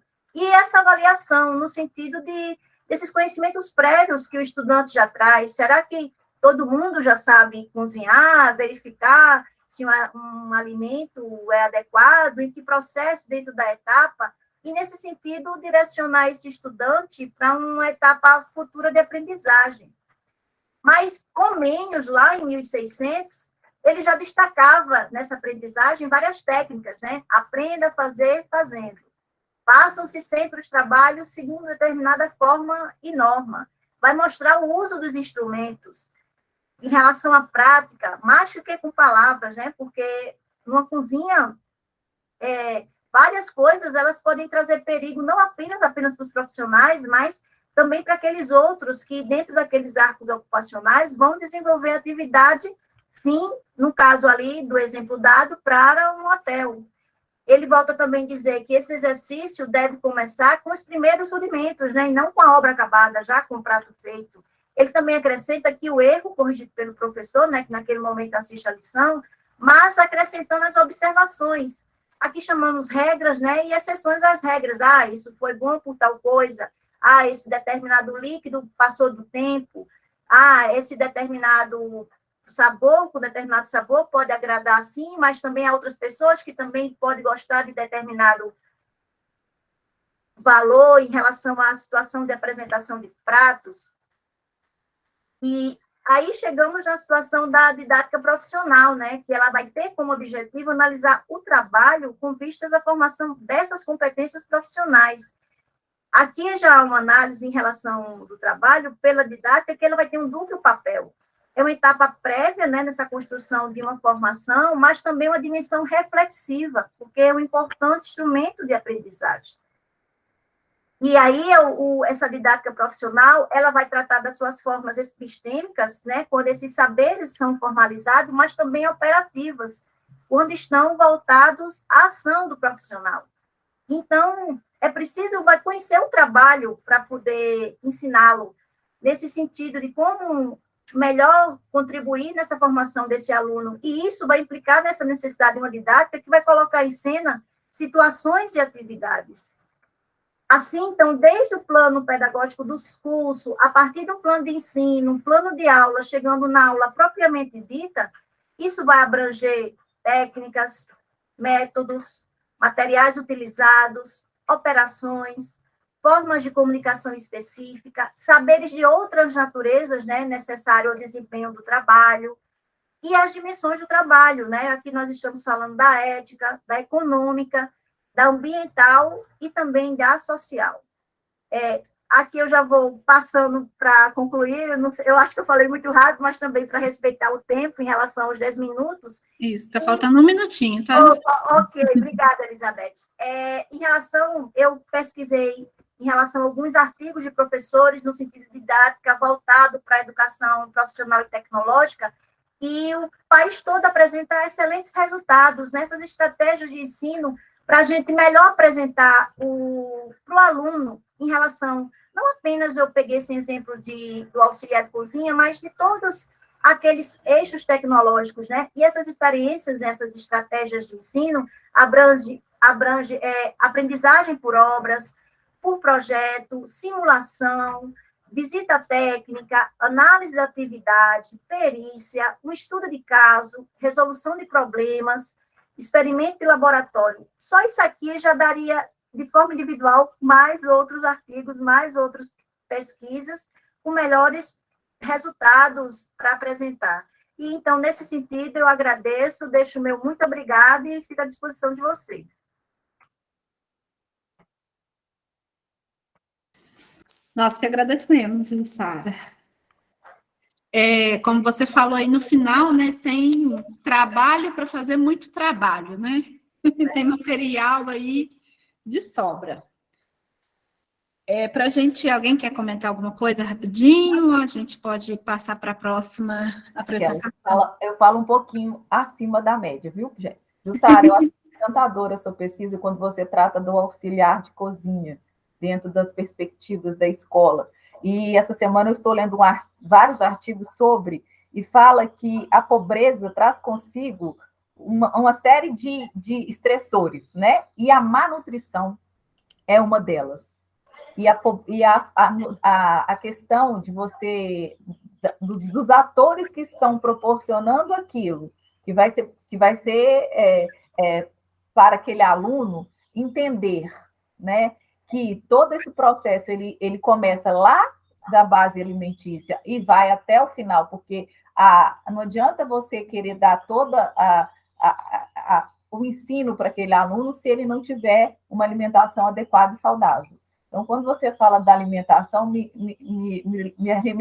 remeteu a esse artigo que fala sobre isso, né? Que, aqui, ó, o café da manhã é positivamente a aprendizagem que a criança em termos contemporâneos. Quer dizer, o café da manhã, independente de ser algo que é algo físico, ele é um processo de aprendizado, porque é através da nutrição daquele café, daquela situação, que ele vai conseguir agregar. Então, quando você falou dos auxiliares e desse todo esse processo, me veio, é a formação mesmo, ela se faz necessária, todos entenderem esse processo para que todos entendam o contexto.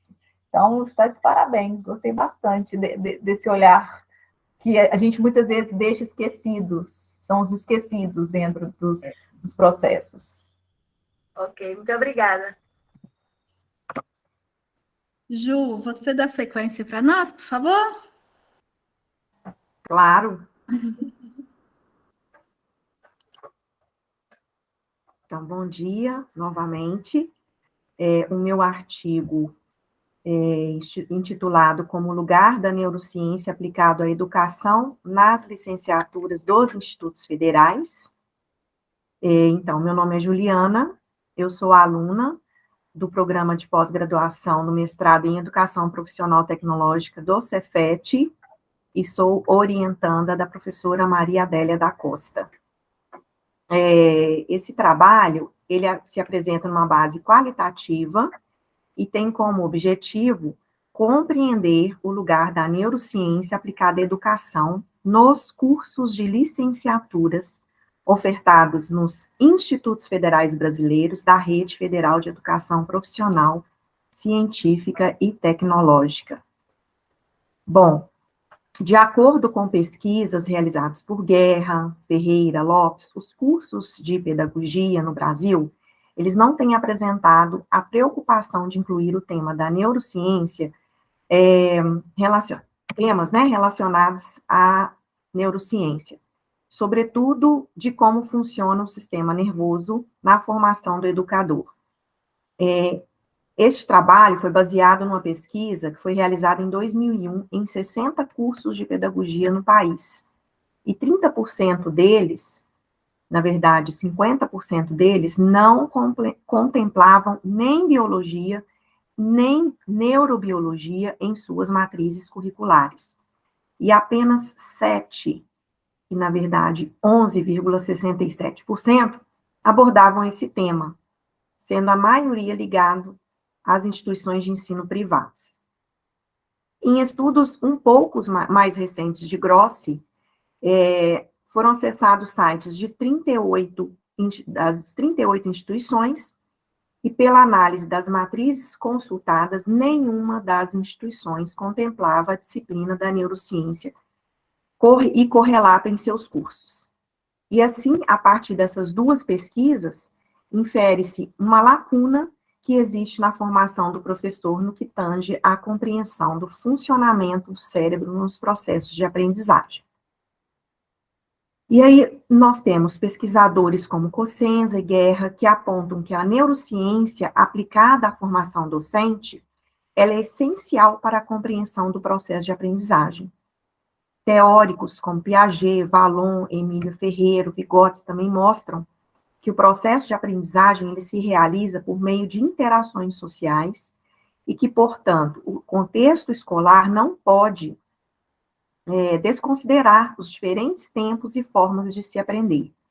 Então, nesse sentido, a neurociência cognitiva, ela contribui para a organização e o planejamento de tempos e formas de aprendizagem desse ser social. Então, a problemática, né, as apropriações educacionais feitas pela neurociência se encontram presentes nos cursos de licenciatura dos institutos federais. Então, o objetivo geral dessa pesquisa é compreender essas apropriações.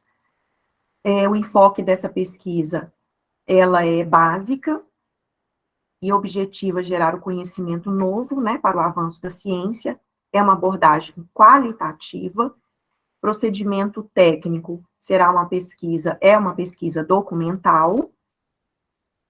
Análise dos documentos, dos projetos pedagógicos de curso nas licenciaturas, em todas as licenciaturas dos 38 institutos federais. Os instrumentos, então, de coleta de dados foram mapeados nos sites dos institutos federais, os cursos de licenciatura para a formação docente. E aí, após esse levantamento, para este artigo, foram feitas análises dos cursos de licenciatura, somente se há presença do curso da disciplina neurociência. Para a dissertação desta pesquisa, que é para a conclusão do mestrado, eu estou analisando, além da presença da disciplina da neurociência, as disciplinas correlatas à neurociência.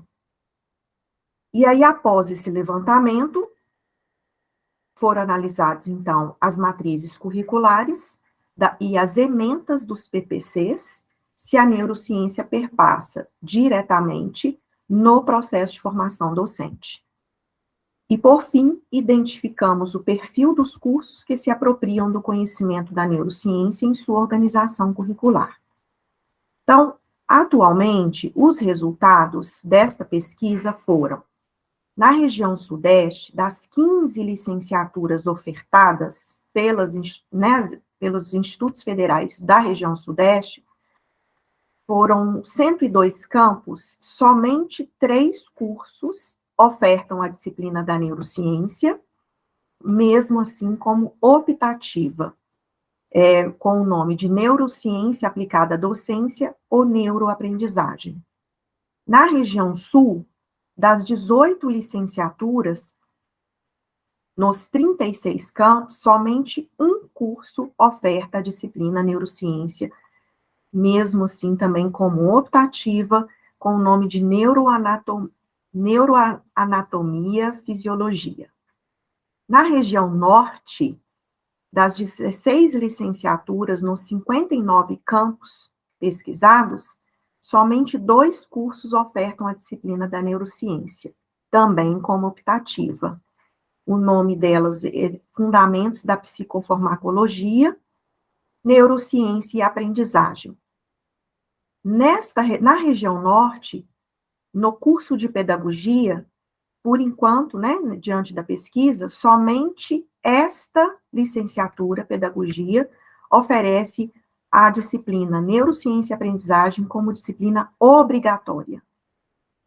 E, por fim, na região centro-oeste, das 19 licenciaturas nos 32 campos, nenhuma oferta a disciplina Neurociência, nem como optativa. Então, este resultado, que ainda, né, está sendo feita a pesquisa, ele nos mostra que a carência, né, de dispositivos legais que orientem as instituições de ensino no sentido de organizarem as suas matrizes curriculares para inserirem os conteúdos específicos relacionados à neurociência nos cursos de formação dos professores. Então, a gente, desta forma, né, essa nova pesquisa, ela reforça que o que foi concluído na primeira pesquisa de Grossi, na qual a gente surgiu este trabalho, é a necessidade da mudança nas matrizes curriculares dos futuros professores, pois pelos ensinamentos da neurociência é que será possível propiciar um melhor entendimento sobre o funcionamento do cérebro e, assim, contribuir para a melhoria da educação. Finalizei. Lu. Obrigada. Gente, só fazer aqui a Ju, parabéns, Ju, já também vai se apropriando do objeto de pesquisa, né, gente? Isso é muito interessante, a gente observar os orientandos adquirindo essa familiaridade com o objeto de pesquisa, que no início ele fica muito, muito, muito ainda não tão transparente, confuso, né? Gente, eu estou vendo que a Andréia Agnes foi minha colega de doutorado aqui na sala. Andréia, que bom te ver! 10 anos depois! Menina, que coisa boa! Obrigada por estar aqui com a gente. Olha, fiquei feliz de encontrar uma contemporânea de doutorado, né? De mestrado, não, de doutorado da UFO. Gente, eu sou pesquisadora da neurociência, vocês perceberam que eu estou com 2 orientandas aqui pesquisando neurociências. Eu só queria deixar claro que a gente não acredita na neurociências como varinha de condão, varinha mágica, que vai resolver o problema da educação no Brasil, porque a gente não resolve o problema da fome só com a neurociência, né, por exemplo. Mas é uma aposta que a gente está fazendo, acreditando nos pesquisadores da neurociência, da importância dela na formação de professores para compreender como ocorre a aprendizagem, não somente do adolescente, que é a nossa faixa etária, mas da criança, a nossa aprendizagem, como que o cérebro, o processo de aprendizagem, ele ocorre biologicamente no cérebro humano, né? Então, a ideia é que compreender o processo por meio da neurociência cognitiva, da psicologia cognitiva, é uma das possibilidades de também a gente pensar práticas pedagógicas coerentes com esse processo, né? Não como uma solução mágica para todos os problemas da educação, porque às vezes eles estão levando essa responsabilidade para neurociências e não é só por aí. E também falta aos neurocientistas compreender um pouco mais da educação, né? A educação está buscando compreender a neurociências, mas está faltando esse entrosamento aí desses 2 campos de estudo. Tá bom? Parabéns, Ju, também o seu salto é perceptível, é enorme, e você já vem saltitando há algum tempo, né?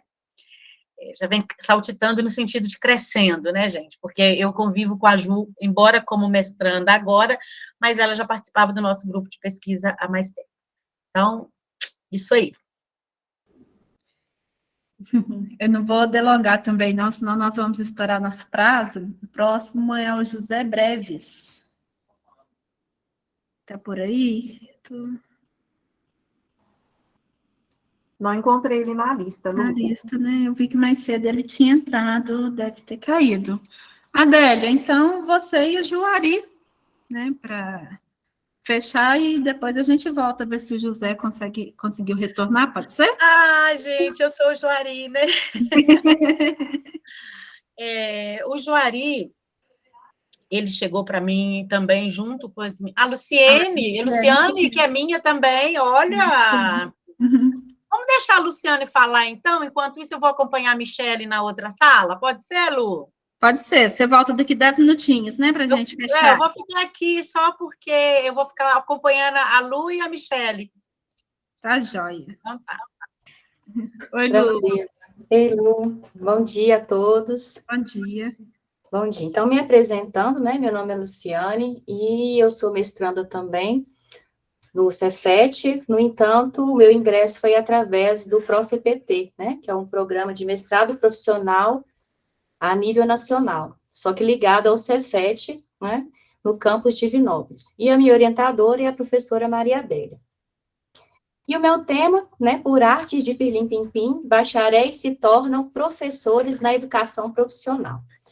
Aí a primeira coisa que eu vou explicar o que é esse pirlim-pim-pim, né? Esse pirlim-pim-pim refere-se lá ao sítio do Pica-Pau Amarelo, aquele pozinho que fazia as pessoas se transformarem, se teletransportarem de um lado para o outro, né? E isso tem uma razão de ser que daqui a pouco eu vou explicar qual é. Antes de entrar no tema, só contextualizando o porquê do interesse por esse tema, que a minha formação inicial é bacharelado em Direito, né, consequentemente aprovada na OAB, exercendo aí a advocacia. Fiz uma especialização em Direito do Trabalho. Depois, né, tive a oportunidade de lecionar, tanto no curso de graduação, quanto no curso de pós-graduação em Direito. E nesse momento em que eu me vi envolta ali na docência, eu encontrei uma dificuldade muito grande, né, de como eu daria aula, como seria a didática, como eu faria a avaliação dos meus alunos, e diante de tudo isso me fez pensar, né, será que tem uma formação específica para a docência? Né, como eu não conhecia, o que eu utilizei de recurso foi reproduzir os modelos dos professores que passaram pela minha vida acadêmica, né? Então, comecei a reproduzir esses modelos como uma forma de conseguir passar pela docência, mas mesmo assim, pensando, né, se não haveria algo específico que desse um direcionamento para o professor, né? Se todas as profissões têm um direcionamento, por que não na docência? E no ensino superior não havia pré-requisitos para a docência, bastava que a pessoa fosse graduada, né? Então, a partir daí, eu falei, então eu no ensino superior estou ok. Mas aí, o meu questionamento não parou por aí. Comecei a procurar, então, um mestrado na área da educação, para entender mesmo sobre a profissão da docência, sobre ser professor de fato. E aí, entrei uma matéria isolada e me deparei com a Adélia, dando uma matéria sobre formação de professores na EPT. Né? E aí começou realmente o meu interesse por entender sobre a formação docente, né, e os benefícios, os requisitos que ela traz, os benefícios que ela traz aí também para o processo de ensino-aprendizagem. Bem, então, voltando agora ao tema, com essa pesquisa de formação docente, inicialmente, a ideia era pesquisar na educação profissional e técnica de nível médico. E fui lá pesquisar e verificar que, para ser docente na EPT, segundo o artigo 53 da resolução número 1, de 5 de janeiro de 2021, do Conselho Nacional de Educação, é necessário que o docente tenha curso de graduação em programas de licenciatura ou outras formas em consonância com a legislação, né? Sendo que não há especificação de quais seriam essas formas. E aí, esse docente na EPT-MN, Educação Profissional e Técnica de Nível Médico, tem que ter essa formação. E pesquisando, indo a fundo, inclusive nas pesquisas da própria Adélia, né, verifiquei que, apesar de existir o requisito legal, isso não era observado na prática. O próprio censo da educação básica de 2019 mostra que 30% dos profissionais, dos bacharéis da educação básica, eles são só, dos professores, eles são só bacharéis ou tecnólogos, né? Então, eles são docentes, mas não têm licenciatura ou complementação correspondente. E, inclusive, né, numa pesquisa da própria professora Adélia, ela fala que isso acontece principalmente, né, em regiões específicas do Brasil, como o Centro-Oeste, em que essa disparidade entre os docentes que têm a licenciatura e os que não têm, né, é mais expressiva ainda. E na pesquisa, no referencial teórico, eu coloco muito sobre a questão da diversidade de saberes que são necessários ao exercício da docência, né? Então, coloco autores como Tardif, como Gautier, como Schumann, que trazem que é necessário, né, para o exercício da docência, que o professor tenha saber profissional, que tenha saber disciplinar, que tenha saberes curriculares, experienciais. Ou seja, não é só entender daquilo que você está lecionando, não é só a parte acadêmica de saber, eu sou professora do curso de Direito, então eu tenho que entender das leis. Eu tenho que saber outras coisas para efetivamente exercer a docência. Então, não basta só transmitir o conhecimento acadêmico que eu tenho, eu preciso também ter outros tipos de conhecimento. E nesse contexto que surge o problema da pesquisa, né? Por arte de pirlim-pim-pim, ou seja, por mágica, né? Como é que um bacharel que não tem conhecimento específico, não tem licenciatura, ele se torna um professor na educação profissional e técnica de nível médio, né? Então, se para que eu me tornasse uma advogada, eu tive que estudar o direito, por que para me tornar professora eu não tive que estudar algo específico, não me foi exigido esse conhecimento, né? Então, o problema de pesquisa, ele gira em torno disso. Se toda profissão tem seus saberes, por que a docência não? Eu tenho que saber avaliar, eu tenho que saber didática, eu tenho que saber metodologias, e, diante do que foi verificado na pesquisa, não é essa a realidade que a gente encontra. E o professor, né, ele é essencial no processo de ensino-aprendizagem. Então, ele tem que ter, além do conhecimento técnico, acadêmico, ele tem que ter conhecimento também, né, da parte pedagógica, e não é essa a realidade que é vivenciada. Sendo assim, né, o objetivo da pesquisa seria fazer uma reflexão sobre a existência de políticas de formação docente para e na educação profissional e tecnológica. E verificando, fazendo essa pesquisa, foi feita uma pesquisa bibliográfica, pesquisa documental a respeito disso, verificando as legislações que falam a respeito disso, que não existe, né, uma política específica para a formação de docente na educação profissional e tecnológica, e que isso traz um prejuízo muito grande, né, e além disso, né, a pesquisa demonstrou também que não tem uma forma específica de controle, né, se esses docentes que estão lá na educação profissional e técnica de nível médio, se eles têm a licenciatura, se eles têm curso de formação pedagógica, para que eles sejam, de fato, habilitados ao exercício da docência. Então, voltando aqui ao tema da pesquisa, ao título, né, então, por arte de pirlim-pim-pim, esses bacharéis, esses tecnólogos, eles se tornam professores na educação profissional, mas eles não são, de fato, professores, por não atenderem aos requisitos legais de formação para o pleno exercício da docência. Inclusive, utilizando palavras da Adélia, né, aí o professor, ele está na condição de professor, mas ele, de fato, não é um professor, porque ele não tem a formação específica. Não foi concluída ainda a pesquisa, né, o mestrado está em curso, porque nós mudamos um pouco o foco para especificar na parte de avaliação, né, depois da banca de qualificação, mas a ideia inicial da pesquisa foi essa, e vamos, né, eu e a professora Adélia vamos investir nesse trabalho sobre formação docente, que também é o que ela tanto gosta de pesquisar, e eu tive paixão também por isso a partir do momento que ingressei na docência e que tive essa matéria de formação de professores com a professora Adélia. Finalizei, Lu. Obrigada, Luciane. Nós somos suspeitas, né? A Adélia, não sei se ela conseguiu retornar, que ela falou que voltaria em 10 minutos. Estou aqui acompanhando a Lu. Isso, para falar de formação de professores, que eu acho que é uma fala tão pertinente, porque a Adélia, ela já briga há muito tempo, né, sobre essa questão da formação de professores, o conhecimento da ciência da educação dentro das licenciaturas, que muitas vezes o professor não se apropria, né, nos cursos dos bacharéis. Então, assim, quando eu ouço falar sobre formação, eu sou apaixonada por formação de professores, então acho que é por isso que casou a sua fala e o seu trabalho está, assim, muito redondo, vamos dizer assim, ficou muito, muito pertinente. Gente, a Lu é do ProfEPT, ela já disse que é um mestrado em rede nacional e é um mestrado profissional, então a gente tem em 2 anos que fazer além da dissertação, né, Lucinei, aí do próprio EPT, sabe disso, um produto. E a Lu começou, esse não vai ser a pesquisa da Lu mais, assim, né, ela mudou o foco, os trabalhos vão mudando, mas eu me apaixonei por esse título, principalmente, de quando a gente estava no início da pesquisa, falou, Lu, nós não vamos jogar fora isso, não. Vamos aproveitar para escrever, porque a profissão docente fica meio que parecendo esse pó mágico mesmo, né, gente? Eu tenho saber técnico, vou lá ser professor, né? E daí vem as perguntas, né, Luciana? Professor, você só dá aula? Professor, você não trabalha? Não, Você não trabalha, só dá aula, né? Só dá aula, uma coisa assim. E a Lu foi um presente para mim, ela é uma pessoa...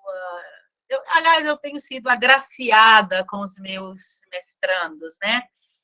Ela é muito tranquila, muito calma, muito na linha da Ju, porque as outras eu não conto para vocês como estão, né, Ju? E ela tem agregado muito ao trabalho dela, até com a experiência de docência, e mudamos, né, na qualificação, a gente mudou para, já foi qualificada, já foi aprovada na qualificação, já está com o projeto praticamente aprovado na Plataforma Brasil, né, e ela vai avaliar processos de avaliação da aprendizagem, né, como que esse professor aprendeu a avaliar, alguma coisa assim, que continua sendo na formação de professores. Mas parabéns, Lu, é muito bom ser orientadora, é bom ser orientadora de vocês, minhas meninas são ciumentas também, gente, ainda sofro com isso, ainda bem que o marido não é, porque aí é menos um sofrimento, né? Mas eu tenho que ficar tendo cuidado com as palavras que eu falo com uma, não falei para outra, é desse nível. Então,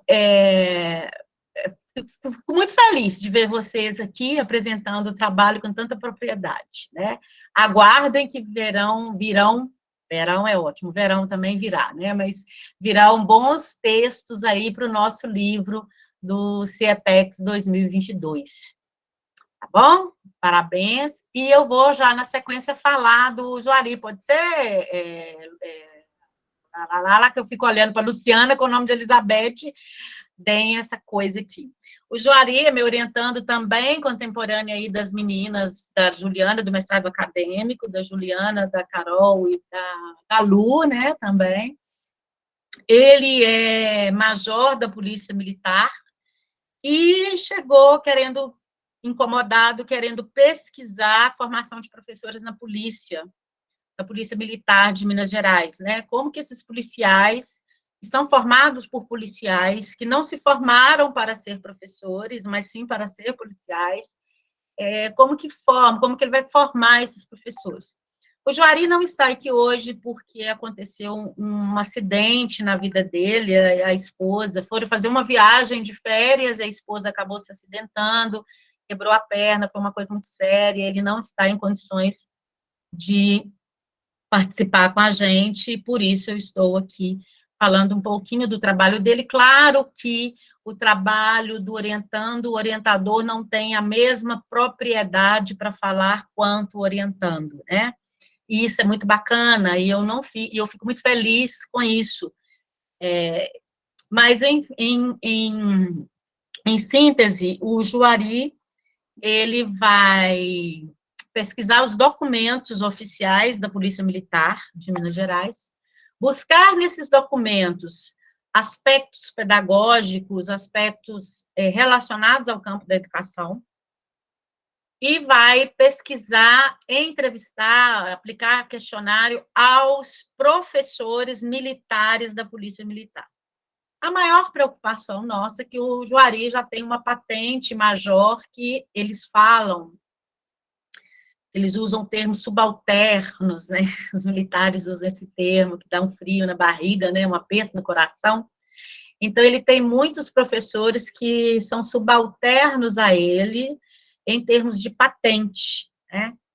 E aí, a gente está tendo muito cuidado para que essa pesquisa não cause nenhum mal-estar aos professores com uma patente menor, principalmente se tem uma patente menor do que a do Juari.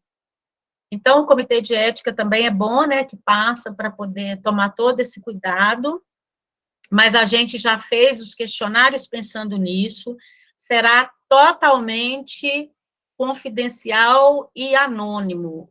A pessoa que vai responder não tem em nenhum momento que ela precisa se identificar.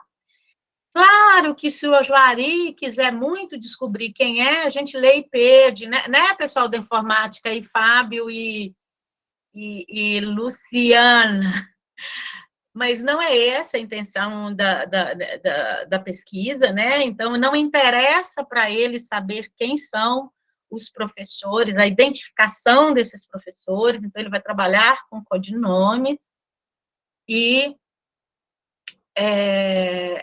a ideia dele, embora não seja um mestrado profissional, mas a ideia é que a pesquisa traga para ele, que também é professor na academia, na academia, né, da Polícia Militar, a ideia é que ele possa levar um pouco da humanização, da educação, do campo da educação, para dentro da formação de professores, para dentro da formação de militares, né, de policiais militares na Polícia de Minas Gerais.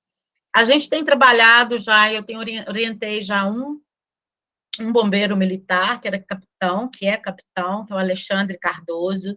Foi muito tranquilo o trabalho do Alexandre, ele também pesquisou a Academia Militar de Bombeiros, assim, a gente conseguiu evitar possíveis constrangimentos de identificação de pesquisa, dessa relação de poder, porque essa hierarquia nos militares, ela é muito bem definida, né? Ela é muito rígida, então a gente precisa ter cuidado eticamente com o sujeito, e quando a gente pesquisa o ambiente de trabalho da gente, é mais sério ainda, né, porque, às vezes, você se confunde com o pesquisador, e esse distanciamento entre eu e o pesquisador, ele é muito importante, né, a gente tem que buscar meios para esse distanciamento, porque senão vira uma bagunça, né? E a pesquisa tem um rigor, uma ética, um método, tudo isso muito rigoroso. Então, em síntese, o trabalho do Juari é esse. Claro que eu não falei com a propriedade que o Juari tem para falar do trabalho dele, né?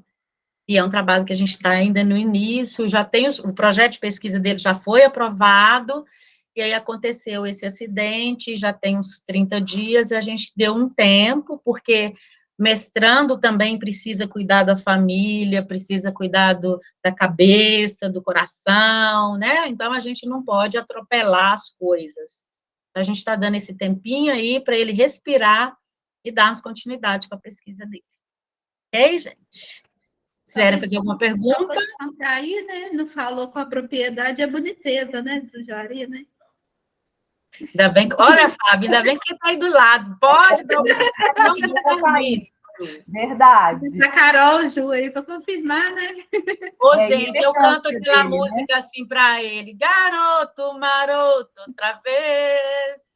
Porque ele é você é meu negão de tirar o chapéu. Ele é o nosso negão lá da turma, né? Essas meninas sanhadas, viu? Não, mas brincadeira à parte, é a propriedade, o jeito que ele explica, né, Adélia, como que funciona essa hierarquia, né, esse... Sim. Né, então, assim, fica aí o convite para o pessoal conhecer depois, né, é um universo, pelo menos eu desconhecia, né, e quando ele apresentou para a gente em sala, é um trabalho muito interessante. E a tranquilidade com que ele faz isso, né? O Juari também, ele é muito tranquilo, ele tem uma calma, uma leveza, não parece um estressado que está, né, com arma na cintura e tudo mais. É uma pena vocês estarem com essa versão feminina do Juari, mas não vai faltar oportunidades, que inclusive para a banca dele a gente pode disponibilizar o convite para vocês estarem assistindo, né? Todos eles. Ok? Bem lembrado também pela formosura do Juari, Luciana. Bom, pessoal, no mais, Carol, você até conferiu aí, né? O José não entrou, né? Eu vi ele em algum momento, não se manifestou também, deve estar com problema na conexão. Né? Pode ser que futuramente ele entre em contato, né? Isso, né? A gente ainda tem um evento amanhã, talvez a gente, né, reencaixe aí em outra, né, apresentação, a gente faz um contato hoje, né?